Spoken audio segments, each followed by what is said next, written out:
Oh, hello there. Yes. Well, hurrah for Saturday. Never a day to miss, cause... yeah, it's not on anymore, is it? Anyway, yes. Today I thought we'd discuss GB news, like we often do, and the Labour Party and the NHS. Come on to that in the second bit, obviously, because I said it second, so it kind of makes sense, doesn't it? Anyway, I was intrigued yesterday because GB News have launched their new clothing range. Ooh, and they've got a video up, link down below so you can grab it, of their Fearless range. And I was thinking to myself, well, yes, it's like all of those t-shirt slogans that are wildly inappropriate, like for heavy metal fans, you know, with very clean denim suggesting that they're working for Beelzebub. It doesn't really quite work. And of course Fearless, because, well, your average Reform voter stroke GB News viewer, who are basically the same people, is of course fearful of everything. It's part of their genetic makeup. That's what makes them right-wing. Right-wingers are essentially terrified of the world, so that's the reason why they don't want laws passed about everything, just to keep them safe. So Fearless, yeah, because like they can't stand people like me. It's very scary that people like me exist because I don't agree with them, and it's very, very scary that women exist because sometimes they don't want to stay at home and cook. Ooh, come on to that one as well. And it's scary indeed that some people might be out there that don't have the same skin colour as me, and that's terrifying. So I would suggest a different slogan other than Fearless. I think Fearful would be a much better one, and yes, amusingly you can make it look vaguely like the Coca-Cola one, because that was really funny back in about 1973, wasn't it? Yeah. Anyway, talking of immensely funny things, another link down below to the video, you can catch Lee Anderson, who was discussing with another contributor who about whether or not he should have his GB News slot. And of course, he was arguing that he should because apparently it's just one of those things that he should be allowed to do, because when you're a libertarian, anything you should be allowed to do is a good thing. Yeah, you should be allowed to park anywhere and go anywhere and do anything. And it doesn't really matter if it has knock-on effects to people, because they should just be fearless, I guess. Anyways, this one, yeah. Listen, young lady, can you call me Rebecca?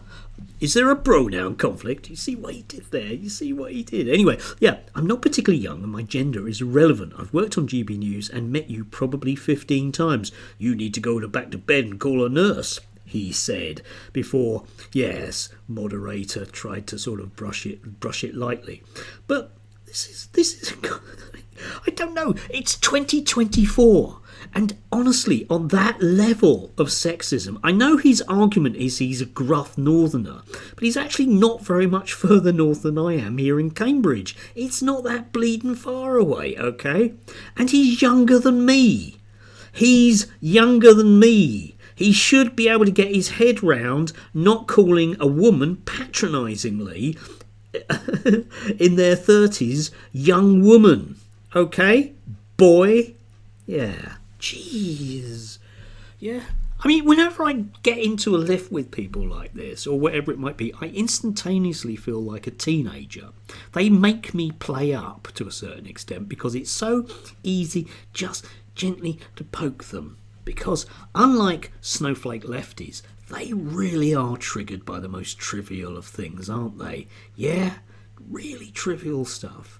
Anyway, talking of non-trivial stuff, I didn't mention, well, I did briefly mention the NHS and the Labour Party yesterday, but I thought today just it's worthwhile. We haven't really got any concrete information about the Labour Party's reforms, but the key part about it is this notion that they don't want to spend any money. Well, tough to a certain extent, okay? Now, I don't really know. The big Achilles heel, which oddly they don't see as such, because Labour right-wingers can't see these things as an Achilles heel, is that they don't want to spend any money. They see it as some mantra, okay? If we don't spend any money, then the Daily Mail can't attack us and we'll get voted in again. Yeah, well, you might have to do something. Yeah, but maybe we won't do anything and it'll just change. Appears to be their hope. But of course, if you want to reform the NHS, and we might well argue that it might be a plus thing, it's worthwhile having a debate. And by a debate, I mean an actual debate, not just what bits are we going to privatise. It's worthwhile doing that, but somewhere along the line you are going to have to invest heavily. You can't just say, oh, we'll modernise it, we'll computerise it. Yeah, you've got to put the money in, and it's an investment. Yeah, that thing about making it for the future as an investment going forwards. Now, spend some money now and reap the rewards, because yeah, this new government report that was out, which was oddly timed at just the right time to say that the NHS needs reform. Yeah, fine, but it can't be done on a shoestring. Okay? Now, the Times in their leader yesterday actually did get to grips with this, and they said, look, if you've got a crumbling system, in particular with social care, so you need to do so many different things in terms of making sure that there's a system that works. You can't do it on the cheap. If you recall all of those issues around COVID, what was the big issue initially around COVID? Was the government's idea that they could just throw old people out of hospitals into an already creaking social care system and expect them not to die. And oddly, they didn't do what the government wanted, that was, and they certainly did die. Because if you want to actually make the social care systems work, it's human intensive, and you would need to basically set up some form of non-privatised system to do that. That isn't going to happen, and it's the same with the NHS. Now, papers like the Daily Telegraph, of course, like here's Fraser Nelson, for example, are suggesting, salivating to themselves, that we will get the sort of system that they want. But people like Fraser Nelson, of course, would be more than happy to have an actually privatised NHS, because the one thing in this country which has been the saving grace for the NHS that has lasted this long is if you need an ambulance, it's going to be an NHS one. There are no emergency operating facilities that are private in this country because they're just too expensive to run. America's the only country in the world basically that does that, so you can't go there. So somewhere along the line, if you want a system which means that Fraser Nelson, if he gets hit by a car, will not die before he gets to hospital, it has to be some form of NHS. And they really hate that, because what that means is that they have to sit next to poor people somewhere along the line.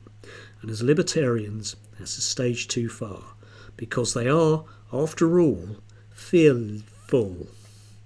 And that's what they're most scared of, you and me, especially when we ask awkward questions and don't accept being called lad or young lady.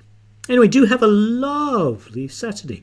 I am relishing mine. That's a good word, isn't it? Enjoy.